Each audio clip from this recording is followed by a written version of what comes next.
Segunda de Juan es una epístola o carta que se atribuye también al apóstol San Juan. En la sesión pasada vimos Primera de Juan y yo les mencioné que Primera de Juan se atribuye al apóstol Juan, que escribió también el Evangelio, la segunda carta de Juan, la tercera carta de Juan y el Apocalipsis. Este es el libro más corto de toda la Biblia. Solo tiene 13 versículos. Está dirigido a la señora elegida y a sus hijos. Algunos estudiosos dicen que es una señora como tal, pero la tradición y la mayoría de teólogos dicen que esta segunda carta de Juan es para la iglesia.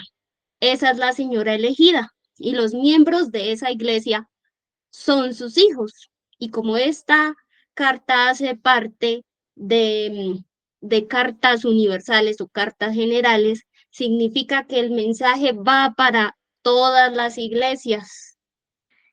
El propósito de esta carta es la advertencia contra falsos maestros y los elementos que deben tener los creyentes para seguir a Cristo.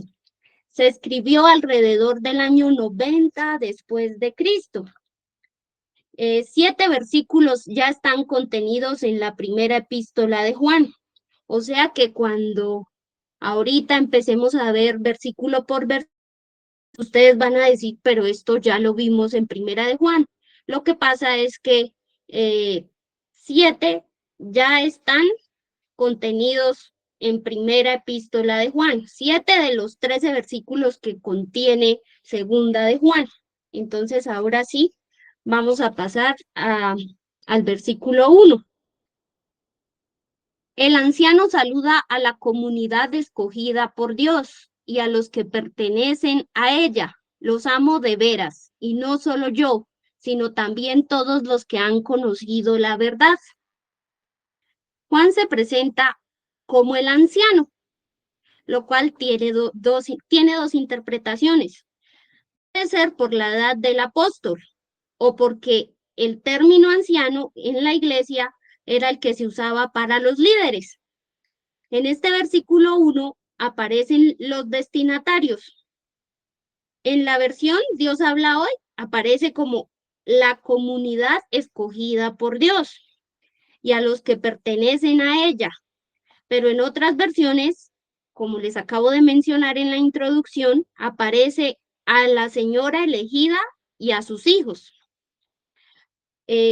Algunos dicen que los destinatarios son una familia integrada por una mujer y sus hijos, los cuales eran muy allegados al apóstol Juan. Otros dicen que los destinatarios de esta carta son la iglesia local que se ubicaba en Asia Menor. La tradición sostiene que la iglesia a quien va dirigida la carta es a la iglesia universal. Juan dice que ama a esta comunidad al igual que todos los creyentes que han conocido la verdad, que como ya sabemos, la verdad es lo que está escrito en la palabra de Dios. La verdad es el Señor Jesucristo. Versículo 2. Los amo a ustedes por causa de la verdad que tenemos en nuestro corazón y que estará con nosotros para siempre. Juan dice que ama a la iglesia a causa de la verdad que todos tienen en su corazón, que como ya sabemos, la verdad es la palabra de Dios. Y el autor tiene la esperanza de que la palabra de Dios estará siempre en los corazones de los creyentes. Versículo 3, que Dios el Padre y Jesucristo, Hijo del Padre, derramen su gracia sobre ustedes y les den misericordia y paz en verdad y en amor. Aquí Juan está bendiciendo a los destinatarios de la carta. Pide que Dios el Padre y el Señor Jesucristo derramen su gracia sobre los creyentes. La gracia es sinónimo de la bondad de Dios. La bondad es una característica que solo tiene Dios. Recordemos que en el Evangelio el Señor Jesucristo dijo que bueno solamente era Dios, nadie más. Dios es bueno porque salva al ser humano, aunque el ser humano no lo merece, pero Dios decide salvar al ser humano. Y en eso se manifiesta la bondad de Dios. El apóstol también pide misericordia y paz para los destinatarios. La misericordia es sinónimo de compasión y también es una característica de Dios, quien se compadece del ser humano. El ser humano peca y peca, pero Dios le sigue dando oportunidades. La paz que también está en Dios sobrepasa todo entendimiento, dice la Biblia, y guarda nuestro corazón. Finalmente, Juan menciona las palabras en verdad y en amor, lo cual significa que esas bendiciones de gracia, misericordia y paz son para los creyentes que se mantienen firmes en la palabra de Dios, que es la verdad, y cumplen el mandato de amarse unos a otros. Versículo 4. Me he alegrado mucho de encontrar a algunos de los tuyos viviendo conforme a la verdad, como Dios el Padre nos ha mandado. El apóstol ha estado alegre porque ha encontrado a los miembros de esa iglesia a la cual se dirige la carta viviendo en la verdad, lo cual significa que obedecen la palabra de Dios, es decir, que creen en el Señor Jesucristo y viven en amor unos con otros, como lo vimos en la sesión pasada. Versículo 5. Ahora, queridos hermanos, les ruego que nos amemos los unos a los otros. Esto que les escribo no es un mandamiento nuevo, sino el mismo que recibimos desde el principio. Este versículo lo vimos en la sesión pasada, en Primera de Juan. Recordemos que les dije que el mandamiento de Dios es que vivamos en amor unos con otros. Juan dijo que este no era un mandamiento nuevo, sino que el Señor Jesucristo lo había dado desde el principio. Y después los apóstoles se encargaron de seguir llevando esta enseñanza. Además de que el amor es el resumen de toda la ley de Dios. Si yo amo a mi prójimo, eso significa que también amo a Dios. Versículo 6. El amor consiste en vivir según los mandamientos de Dios. Y el mandamiento, como ya han oído ustedes desde el principio, es que vivan en amor. El amor, como vemos, es cumplir los mandamientos de la ley de Dios. Recordemos que Cristo dijo, si me amáis, guardad mis mandamientos. En todos los estudios bíblicos que hemos visto, nos hemos dado cuenta que el único que pudo cumplir toda la ley de Dios fue el Señor Jesucristo. Fue el único que no pecó, pero nosotros los seres humanos somos pecadores y por cumplir un mandato dejamos de cumplir otro. Pero recordemos también que se ha repetido que cuando nosotros creemos en Cristo, el Espíritu Santo habita en nosotros y a través del Espíritu Santo nosotros podemos dar fruto espiritual. Si nosotros damos ese fruto espiritual, significa que cumplimos la ley de Dios. Ese fruto dice Gálatas 5, 22, 23, que es amor, gozo, paz, paciencia, benignidad, bondad, fe, mansedumbre, templanza. Contra tales cosas no hay ley. Si damos ese fruto espiritual, significa que en nuestro templo o en nuestro cuerpo habita el Espíritu Santo y de esta manera cumplimos toda la ley. Versículo 7. Pues andan por el mundo muchos engañadores que no reconocen que Jesucristo vino como hombre verdadero. El que es así es el engañador y el anticristo. En la primera epístola de Juan vimos este tema relacionado con el anticristo. Se mencionó que el anticristo es un espíritu que se opone a Cristo, que niega que Cristo haya venido al mundo como hombre verdadero o en cuerpo humano. Y veíamos que el apóstol Juan aconsejaba apartarse de esas enseñanzas que niegan que Cristo vino en carne. Esos falsos maestros que enseñan esto tienen el espíritu del anticristo. Y como lo vimos a través de la historia, han habido muchos anticristos que han sido hombres que se han opuesto a Dios. También vimos que está profetizada la llegada de un anticristo principal, de acuerdo con Apocalipsis 13, el cual engañará a la humanidad. Al principio traerá una falsa paz y luego dará a conocer su verdadera identidad a la humanidad. Versículo 8. Tengan ustedes cuidado para no perder el resultado de nuestro trabajo, sino recibir su recompensa completa. Hay un refrán popular que dice, el que anda con lobos, aullar aprende. Y es por esa situación que el apóstol Juan aconseja tener cuidado porque es peligroso frecuentar este tipo de enseñanzas, las cuales pueden apartarnos de la palabra de Dios.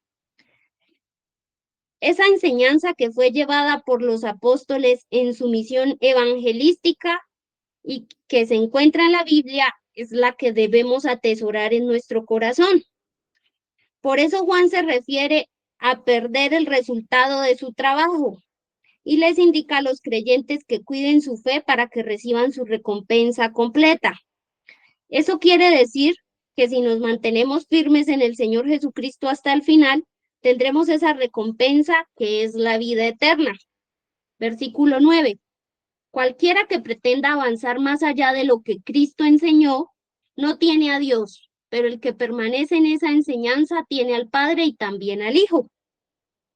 En este versículo dice, cualquiera que pretenda avanzar más allá de lo que Cristo enseñó. Eso significa que cualquiera que tenga enseñanzas extremas de lo que está escrito en la palabra no tiene a Dios. Ustedes dirán, pero ¿cómo así? ¿Qué clase de enseñanzas? Yo les mencioné en la sesión pasada que alguna vez escuché a alguien que dijo que Cristo no había venido en cuerpo humano, sino como una especie de mutante que cambiaba de aspecto todo el tiempo. Es esa clase de enseñanza que no está en la Biblia. Esa es la enseñanza que debemos desechar. Juan nos aconseja permanecer en las enseñanzas de la Biblia para tener al Padre y al Hijo, no en enseñanzas de otras fuentes externas. Versículo 10. Si alguno va a visitarlos a ustedes y no lleva esta enseñanza, no lo reciban en casa ni lo saluden. Esta frase nos puede parecer muy fuerte y más cuando el apóstol Juan nos ha repetido todo el tiempo que debemos amarnos unos a otros. Sin embargo, el consejo del apóstol es apartarnos de esas falsas enseñanzas porque ponen en peligro nuestra fe. Debemos amar a todas las personas, pero debemos tener cuidado de las falsas enseñanzas que traen esas personas, ya que nos pueden confundir, nos hacen dudar y nos hacen apartar de lo que está escrito en la Biblia. Versículo 11. Porque quien los salude se hará cómplice de sus malas acciones. Este versículo sonó todavía más fuerte. Ustedes se preguntarán, ¿cómo así? ¿No hay que darles ni siquiera el saludo?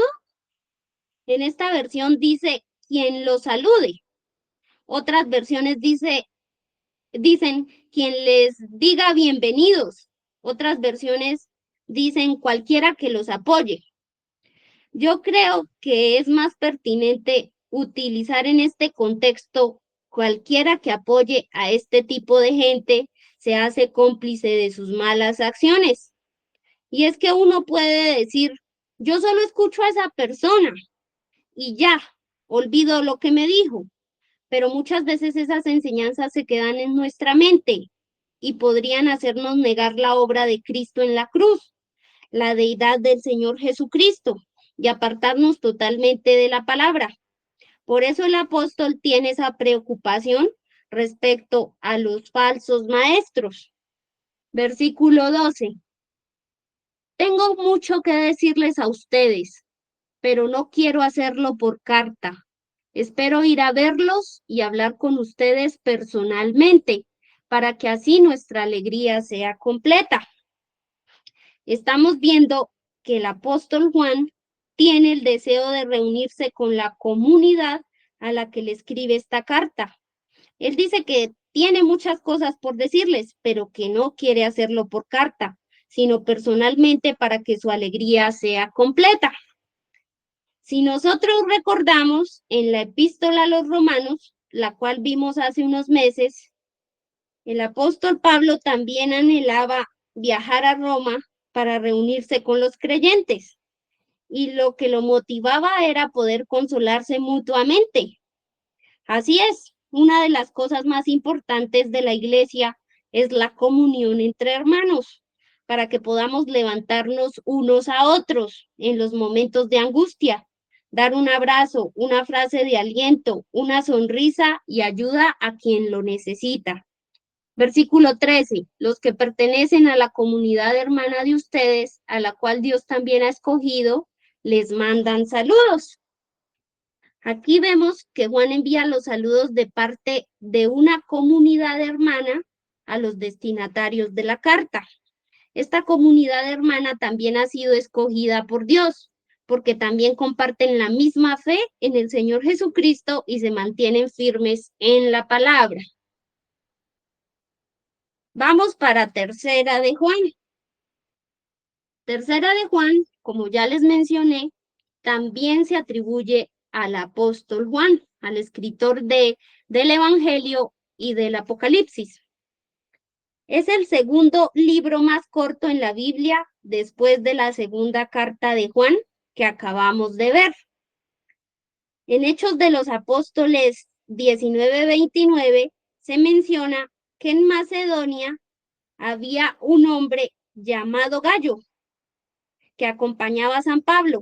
En Romanos 16:23 se menciona que había un hombre llamado Gallo que vivía en Corinto y que alojaba en su casa a San Pablo. Y en Hechos de los Apóstoles también se menciona un hombre llamado Gallo de Derbe que acompañaba a San Pablo. Y aquí vemos que esta tercera epístola de Juan está dirigida a un hombre llamado Gallo. Como vemos en el Nuevo Testamento, 4 veces se menciona a un hombre llamado Gallo.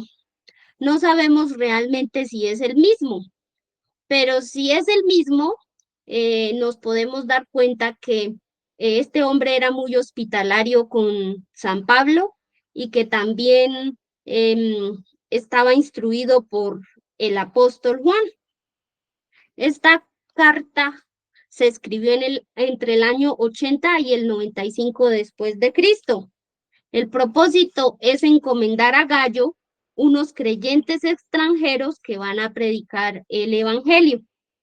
Entonces, ahora sí, vamos para el versículo 1. El anciano saluda al querido Gallo, a quien ama en verdad. En este primer versículo tenemos al destinatario, un hombre llamado Gallo, a quien el apóstol Juan ama en verdad. Aquí el apóstol Juan se presenta como el anciano, que como ya lo hemos visto, tiene dos interpretaciones. Puede ser por la edad del apóstol o porque el término anciano en la iglesia se usaba para los líderes. Juan amaba en el Señor a Gallo. Eso quiere decir que es un amor fraternal o amor entre hermanos de la iglesia. Versículo 2. Querido hermano, pido a Dios que así como te va bien espiritualmente, te vaya bien en todo y tengas buena salud.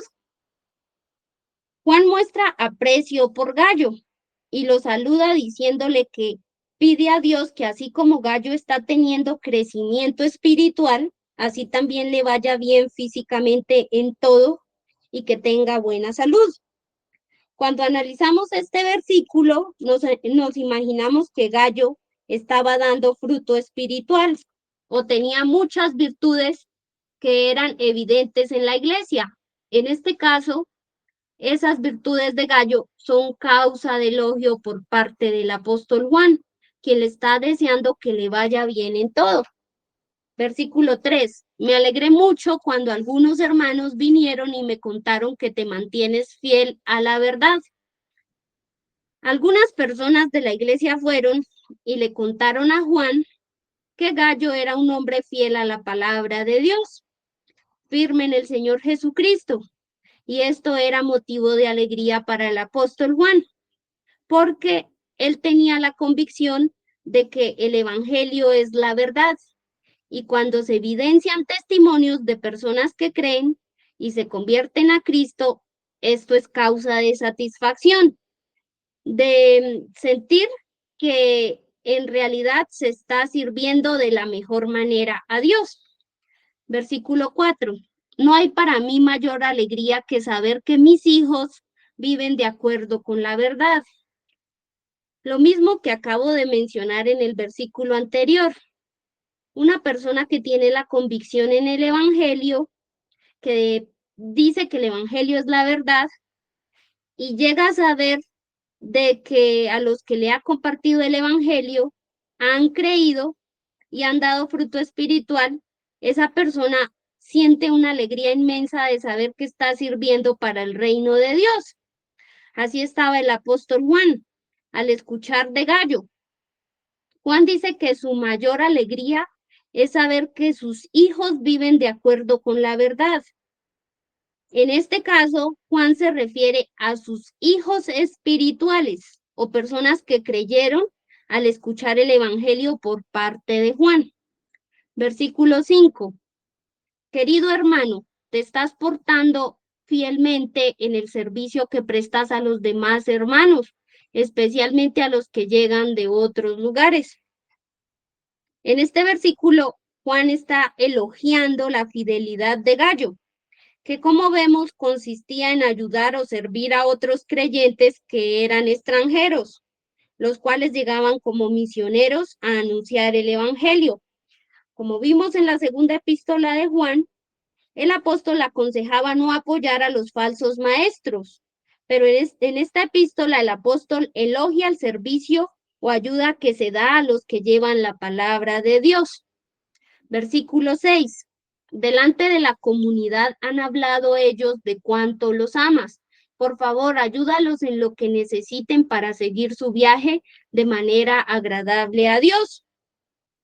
Estos creyentes extranjeros habían regresado de su viaje misionero y estaban hablando en su comunidad de la ayuda que les había dado Gallo, lo cual nos hace pensar que una de las virtudes de Gallo era la hospitalidad o la buena acogida y recibimiento a los creyentes extranjeros que llegaban a anunciar el Evangelio.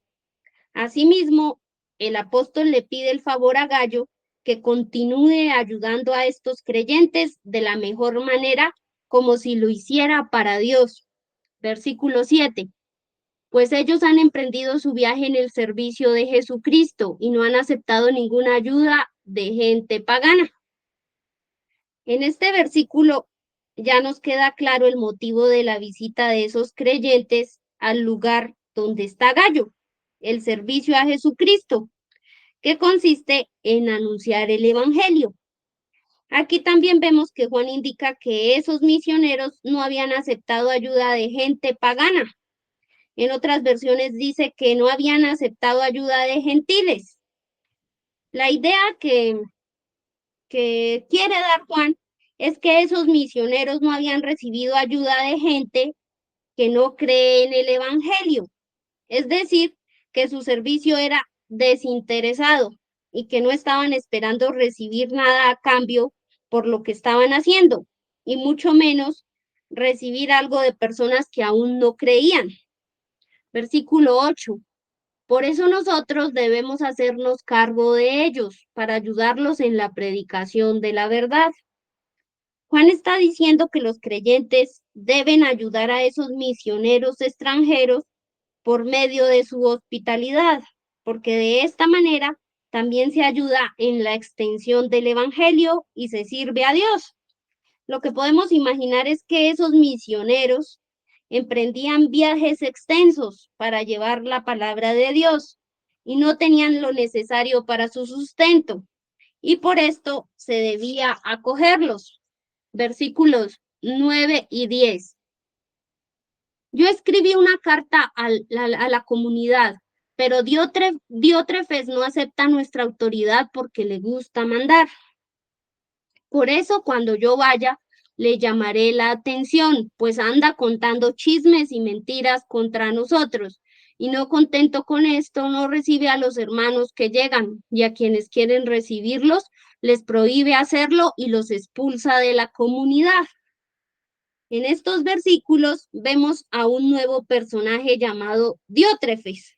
Como vemos, era un miembro de la comunidad donde también se congregaba Gallo. Pero a diferencia de Gallo, Diótrefes no era muy hospitalario. También vemos que Diótrefes no aceptaba la autoridad del apóstol Juan y de los líderes de la iglesia, porque a ese hombre le gustaba mandar. Aquí vemos que el apóstol le escribió una carta a la iglesia, muy seguramente para que acogieran a los misioneros.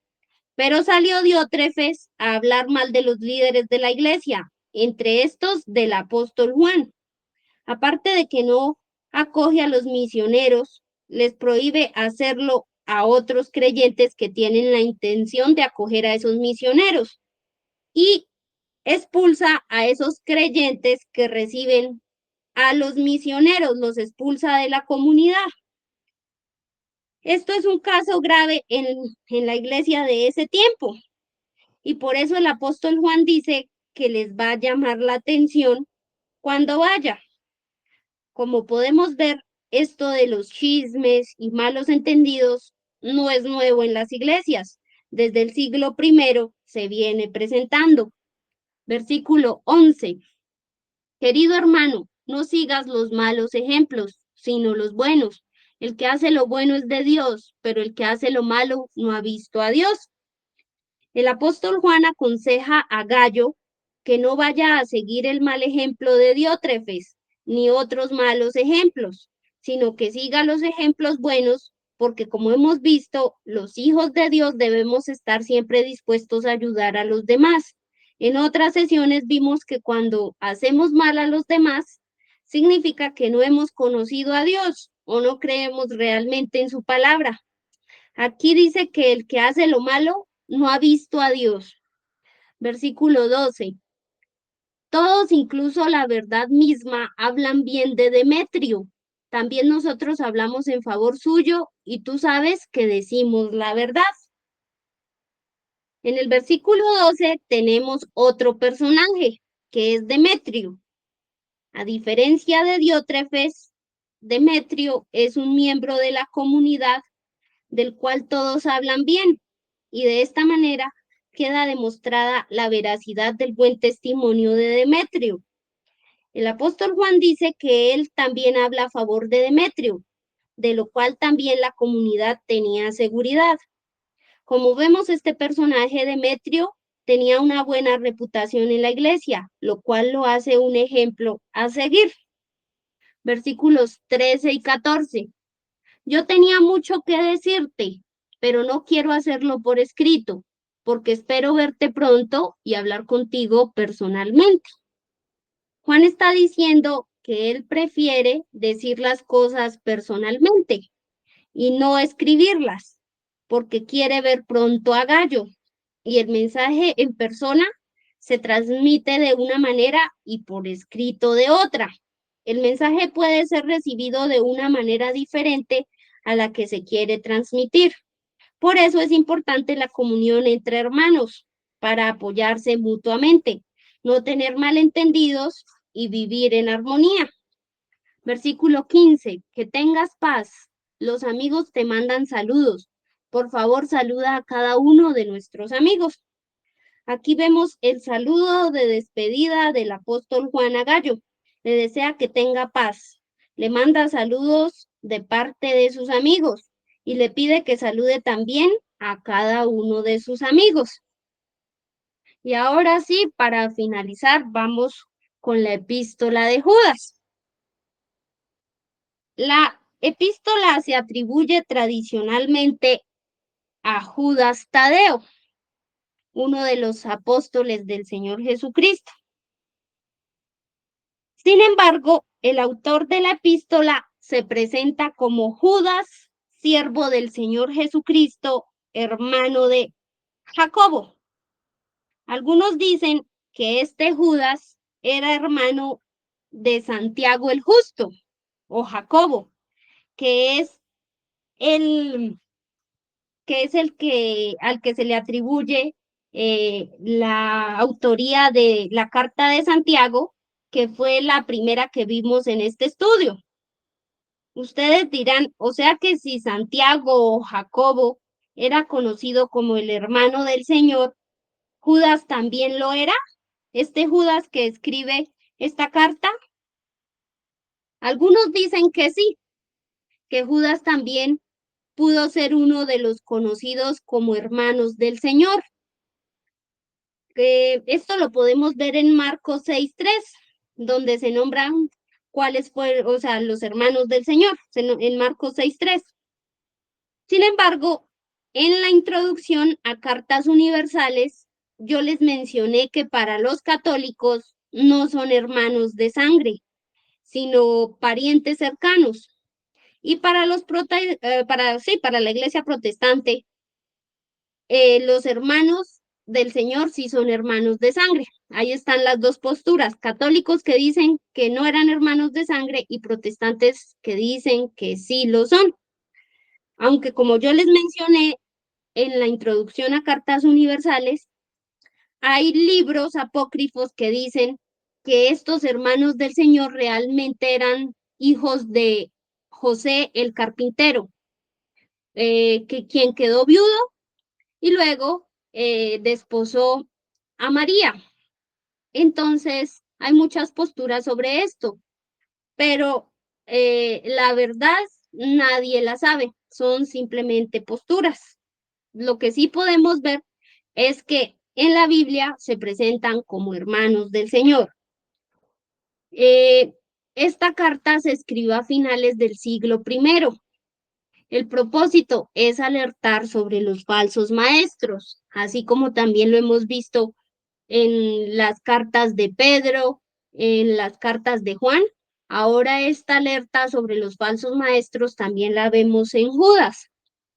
Esta carta usa textos no canónicos, como el libro de Enoc. Por eso fue incluida dentro de los escritos dudosos. Fue reconocida la canonicidad de esta carta en el año 367 después de Cristo, o sea que transcurrió bastante tiempo para que fuera incluida en el canon. Y como acabamos de ver, este libro fue incluido dentro de los escritos dudosos por citar un texto apócrifo como lo es el libro de Enoc. Esta carta es tomada en la segunda epístola de Pedro. Ustedes ahorita cuando la veamos se van a dar cuenta que cuando vimos segunda epístola de Pedro se mencionaban cosas muy parecidas sobre los falsos maestros.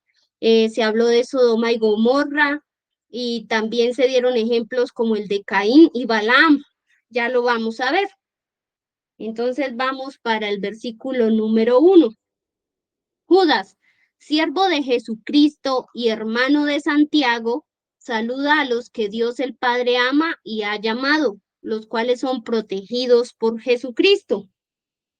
El autor se identifica como Judas, siervo o esclavo de Jesucristo, hermano de Jacobo, que como les mencioné en la introducción, es el autor de la carta de Santiago y que por esto se dice que Judas es también hermano del Señor, aunque no se presente como hermano del Señor en esta carta.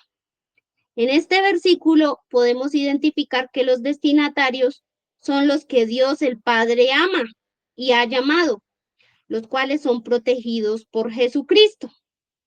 Es muy importante que tengamos en cuenta que los creyentes somos protegidos o guardados por el Señor Jesucristo. Es decir, que estamos seguros espiritualmente. En el Evangelio de Juan, capítulo 10, desde los versículos 27 al 28 dice, mis ovejas oyen mi voz y yo las conozco y me siguen y yo les doy vida eterna y no perecerán jamás ni nadie las arrebatará de mi mano. En ese versículo vemos que los que hemos creído en el Señor Jesucristo, que es el buen pastor, tenemos seguridad de salvación, porque nosotros somos comparados con ovejas que nadie puede arrebatarle al Señor, porque el Señor Jesucristo las protege. Versículo 2. Reciban ustedes abundancia de misericordia, paz y amor. Judas está bendiciendo a los destinatarios. Pide misericordia, paz y amor en abundancia. Estas tres bendiciones vienen de Dios, quien es misericordioso y compasivo con el ser humano. Aunque el ser humano caiga, Dios siempre está dándole oportunidades. Ahora vemos la paz de Dios que sobrepasa todo entendimiento. Eso significa que pueden venir a nuestras vidas muchas dificultades, pero debemos estar tranquilos o confiados porque sabemos que Dios está con nosotros y viene en nuestra ayuda. Esa es la paz de Dios, cuando estamos tranquilos, cuando confiamos en Él.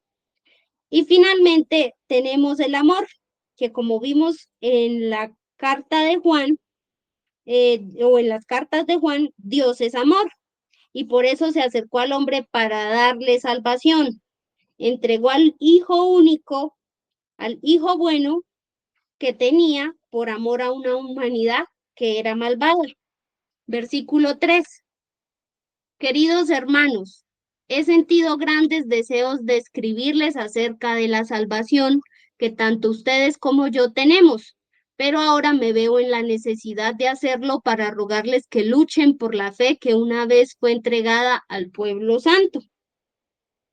Estamos viendo que Judas tenía el deseo de escribirle a los creyentes sobre el tema de la salvación, que es algo que tienen en común todos los que han seguido al Señor Jesucristo, pero decide no hacerlo porque se da cuenta que en ese momento hay un tema que tiene más urgencia y tiene que ver con luchar por la fe que una vez fue entregada al pueblo santo.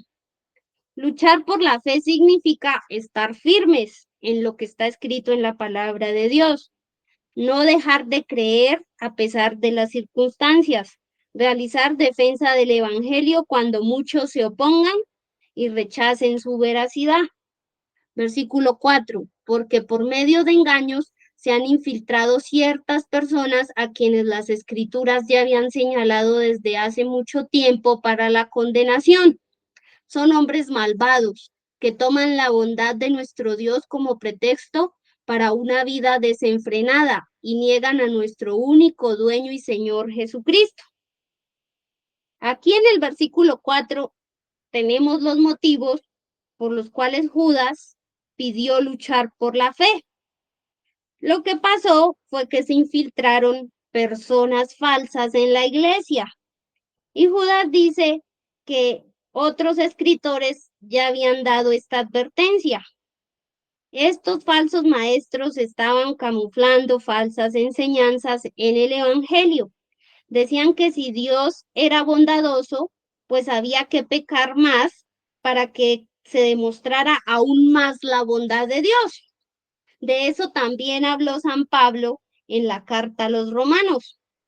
Estos hombres también negaban que Jesucristo hubiera venido al mundo como hombre, como lo vimos en el Evangelio de Juan. Y ahora Judas nos dice que esos falsos maestros niegan que el Señor Jesucristo sea nuestro dueño. Y todos sabemos que el Señor Jesucristo es nuestro dueño porque nos compró con su propia sangre. Versículo 5. Aunque ustedes ya lo saben, quiero recordarles que el Señor, después que sacó de Egipto al pueblo de Israel, destruyó a los que no creyeron. Todos recordamos que cuando Dios sacó a los israelitas de Egipto, ellos no entraron directamente a la tierra prometida, sino que duraron 40 años dando vueltas en el desierto. Y esto ocurrió debido a la incredulidad de los israelitas. Esa generación, debido a su rebeldía e incredulidad, fue destruida en el desierto. Números 14, 32 al 33 dice: en cuanto a vosotros, vuestros cuerpos caerán en ese desierto. Vuestros hijos andarán pastoreando en el desierto 40 años y cargarán con vuestras rebeldías hasta que vuestros cuerpos sean consumidos en el desierto. Aquí Judas está mostrando lo que, o recordando lo que pasó con los israelitas que salieron de Egipto. Debido a su incredulidad, fueron destruidos. Versículo 6. Y a los ángeles que no conservaron su debido puesto, sino que dejaron su propio hogar, Dios los retiene en prisiones oscuras y eternas para el gran día del juicio. Estamos viendo que unos ángeles no conservaron su debido puesto, sino que dejaron su propio hogar, no aceptaron lo que Dios les había dado. En otras versiones dice que esos ángeles no conservaron su primera dignidad, sino que desampararon su morada. Eso significa que esos ángeles no ejercieron el ministerio para el cual fueron creados por Dios. Y Dios, debido a esto, los retiene en prisiones oscuras y eternas para el gran día del juicio. Esas prisiones eternas que están bajo oscuridad son lugares apartados de la gloria de Dios. Esas prisiones eternas en segunda de Pedro 2:4 hacen referencia al infierno, que significa lugar bajo. En Apocalipsis 12, del 7 al 9, dice que esos ángeles fueron arrojados a la tierra. Versículo 7. Lo mismo que esos ángeles, también Sodoma y Gomorra y las ciudades vecinas se entregaron a la prostitución y se dejaron llevar por vicios contra la naturaleza. Por eso sufrieron el castigo del fuego eterno y quedaron como advertencia para todos. Sodoma y Gomorra fueron ciudades antiguas que Dios destruyó porque habían cometido actos perversos. Cometieron inmoralidad sexual como nunca se ha visto. Versículo 8. A pesar de ello, también esos hombres viviendo en sueños contaminan su cuerpo, rechazan la autoridad del Señor e insultan a los poderes superiores. En este versículo, Judas muestra las características de los falsos maestros. Dice que son hombres que viven en sueños o que son soñadores. Un soñador es una persona que no tiene en cuenta la realidad, sino que vive de fantasías. Los falsos maestros contaminan su cuerpo, es decir, que practican inmoralidad sexual como en Sodoma y Gomorra. Y a pesar de todos los ejemplos bíblicos en los cuales Dios destruyó a los hombres que practicaban estas cosas, estos falsos profetas o falsos maestros no reflexionan. También vemos que los falsos maestros rechazan la autoridad del Señor e insultan a los poderes superiores. Es decir, que esos falsos maestros blasfeman contra Dios o no tienen respeto por lo espiritual. Esos falsos maestros cuestionan todo y niegan al Señor Jesucristo. Versículo 9. El mismo arcángel Miguel, cuando luchaba contra el diablo disputándole el cuerpo de Moisés, no se atrevió a condenarlo con insultos, sino que solamente le dijo que el Señor te reprenda. Este es el versículo más polémico de la carta de Judas. Como vemos, hubo una lucha entre el arcángel Miguel y el diablo. Se estaban disputando el cuerpo de Moisés. Muy seguramente Moisés había muerto y como el diablo es el acusador, posiblemente diría que el cuerpo de Moisés le pertenecía porque Moisés había pecado. aunque estos son supuestos. Algunos estudiosos dicen que de esta batalla espiritual entre el arcángel Miguel y el diablo, el que se quedó con con el cuerpo de Moisés fue el arcángel Miguel, porque eh, hacen referencia a la transfiguración de Jesucristo en el Nuevo Testamento, cuando se apareció al lado y lado de Jesucristo Moisés y Elías. Entonces, si Moisés se apareció y estaba con el Señor Jesucristo, ellos dicen que esta batalla la ganó el arcángel Miguel. Sin embargo, todo esto, como les acabo de mencionar, son supuestos.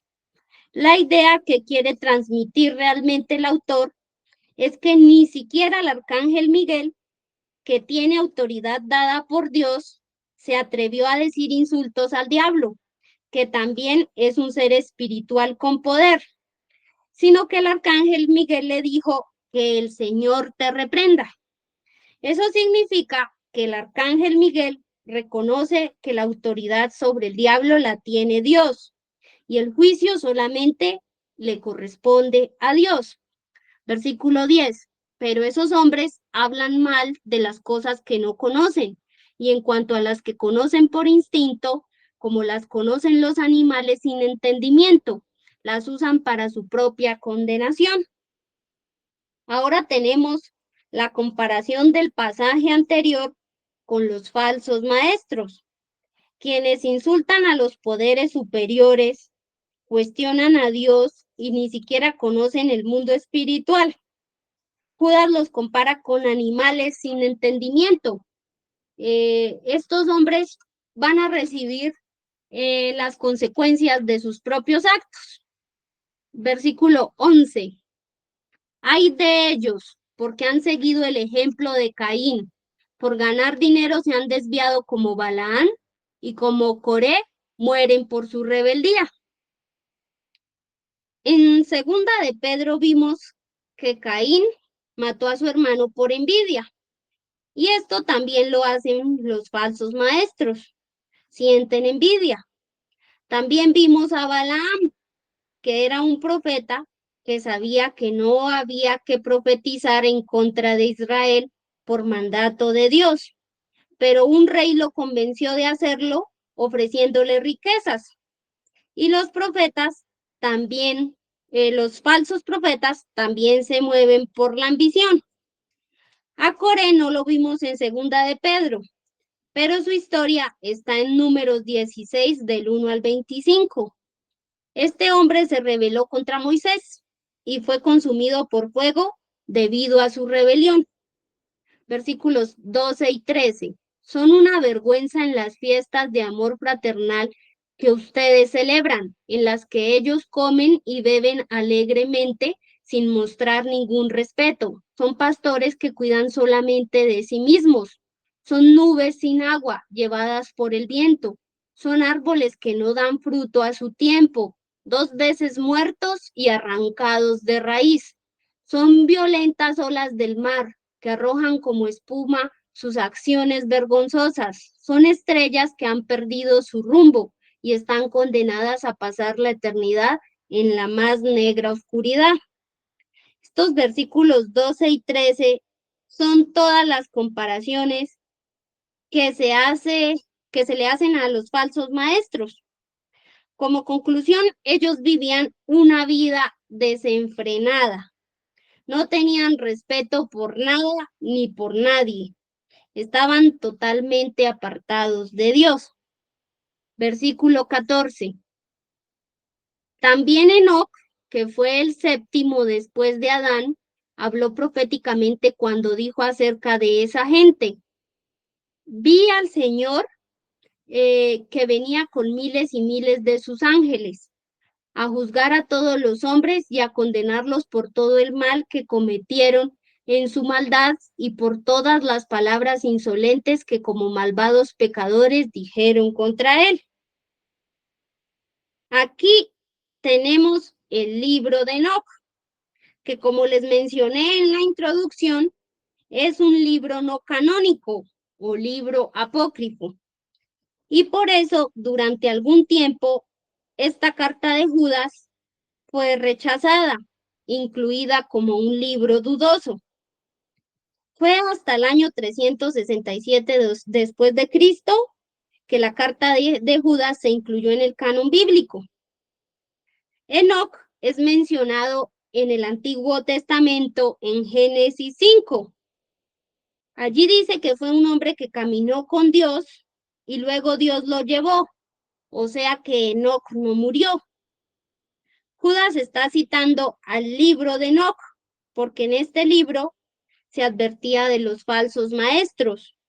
Y allí se escribe una profecía sobre la venida del Señor Jesucristo para hacer juicio contra los malvados que insultaban a Dios. Ahí, como podemos ver, la profecía del libro de Enoc es que vio al Señor que venía con miles y miles de sus ángeles a juzgar a todos los hombres y a condenarlos por todo el mal que cometieron en su maldad y por todas las palabras insolentes que como malvados pecadores dijeron contra él. Ahí está, para lo que quiere decir Judas contra esos falsos maestros, que si son insolentes con Dios, que si blasfeman el nombre de Dios y no tienen respeto por lo espiritual, solo les queda esperar el juicio del Señor Jesucristo, que también está mencionado en el libro del Apocalipsis. Versículo 16, de todo se quejan, todo lo critican y solo buscan satisfacer sus propios deseos. Hablan con jactancia y adulan a los demás para aprovecharse de ellos. En este versículo siguen las características de los falsos maestros. En ellos está la queja, la crítica, la jactancia, la manipulación y solo buscan el propio bien. Versículos 17, 18 y 19. Pero ustedes, queridos hermanos, acuérdense de que los apóstoles de nuestro Señor Jesucristo les habían dicho, en los últimos tiempos habrá gente burlona que vivirá de acuerdo con sus malos deseos. Esos son los que causan divisiones, siguen sus deseos naturales y no tienen el Espíritu de Dios. Judas les está diciendo que recuerden que los apóstoles ya les habían advertido. Judas aquí no se incluye como apóstol, pues como les dije en la introducción, se cree que era el hermano del Señor. Judas les está diciendo, recuerden lo que les dijeron los apóstoles, de que vendrían hombres burlones, que vivirían de acuerdo a los malos deseos, que como lo vimos en la sesión pasada, los malos deseos o los deseos de la carne consisten en orgullo, en avaricia, en egoísmo, en envidia, en chismes, y todo esto produce contienda. Todo esto hace que se presenten divisiones en las comunidades, en las iglesias y en todo lugar o, o congregaciones. Todos estos deseos todos estos deseos de la carne o los malos deseos, como está aquí escrito, son lo opuesto al fruto del Espíritu Santo. Es decir, que una persona que tiene todo esto, pues no tiene al Espíritu de Dios. Versículo 20. Pero ustedes, queridos hermanos, manténganse firmes en su santísima fe, oren guiados por el Espíritu Santo. Este contraste de la carta es muy, o sea, pasa inmediatamente de alertar Judas a como a dar consejos. Los estaba alertando de que habían falsos maestros y ya hay un contraste rápido en que ellos deben mantenerse firmes en la fe, estar creyendo en lo que hizo el Señor Jesucristo, tener la convicción de que el Evangelio es la verdad y también de que deben orar guiados por el Espíritu Santo. Versículo 21, consérvense en el amor de Dios y esperen el día en que nuestro Señor Jesucristo en su misericordia nos dará la vida eterna. como podemos ver en este versículo 21, pues se sigue mencionando la vida eterna, así como en todos los estudios que hemos visto hasta el día de hoy. La promesa o la esperanza que tiene el creyente es la vida eterna, conocer cara a cara a Dios y al Señor Jesucristo, habitar para siempre con Él. Ese es el resumen que se puede dar de todos los estudios bíblicos, la vida eterna. Versículo 22. Tengan compasión de los que dudan. Esto es muy importante porque en la iglesia no todos tenemos el mismo crecimiento espiritual. Puede que unos estén más avanzados, otros todavía eh, no crean en muchas cosas y tambaleen. Entonces, es ahí cuando nosotros debemos tener compasión de esas personas, no obligarlos a nada, sino que el Espíritu Santo poco a poco va haciendo la obra en cada uno de los creyentes. Versículo 23, a unos sálvenlos sacándolos del fuego y tengan compasión de otros, aunque cuídense de ellos y aborrezcan hasta la ropa que llevan contaminada por su mala vida. Este consejo ustedes dirán, ¿cómo así sacarlos del fuego? Sacarlos del fuego es como una referencia al infierno. Como ustedes saben, cuando nosotros creemos en Cristo, ocupamos la posición de hijos de Dios. Al ser hijos de Dios, tenemos la promesa de la vida eterna. Eso significa que nuestro espíritu no va a morir, pero una persona que no quiere creer en el Señor Jesucristo, pues no tiene esperanza de vida eterna, porque la única condición para no tener muerte espiritual es haber creído en el Señor Jesucristo. Eso significa sálvenlos sacándolos del fuego y tengan compasión de otros, aunque cuídense de ellos y aborrezcan hasta la ropa que llevan contaminada por su mala vida. Hay personas que pues siguen aferradas a lo que el mundo les ofrece. Hay personas que siguen en los malos deseos, que no quieren creer. Entonces nosotros debemos amarlos, pero no debemos seguirlos, no debemos estar compartiendo todo eso que ofrece el mundo. Versículos 24 y 25. El Dios único, Salvador nuestro, tiene poder para cuidar de que ustedes no caigan y para presentarlos sin mancha y llenos de alegría ante su gloriosa presencia. A Él sea la gloria, la grandeza, el poder y la autoridad por nuestro Señor Jesucristo, antes, ahora y siempre. Amén. Y aquí cierro con esta imagen de un pastor con unas ovejas, porque esta imagen del pastor con las ovejas tiene mucho que ver con los versículos 24 y 25. Como yo les mencioné al principio, el Señor Jesucristo es el buen pastor que da la vida por sus ovejas. Cuando una persona cree en el Señor Jesucristo y lo confiesa como su dueño, como su Señor, como su Salvador, esa persona está protegida por el mismo Señor Jesucristo, para que esa persona eh, en, en un momento futuro pueda estar ante la presencia de Dios y para que esa persona eh, pueda lucir una ropa resplandeciente, que significa la santidad. Entonces, les doy las gracias por su tiempo para compartir la palabra de Dios. Dios esté siempre contigo.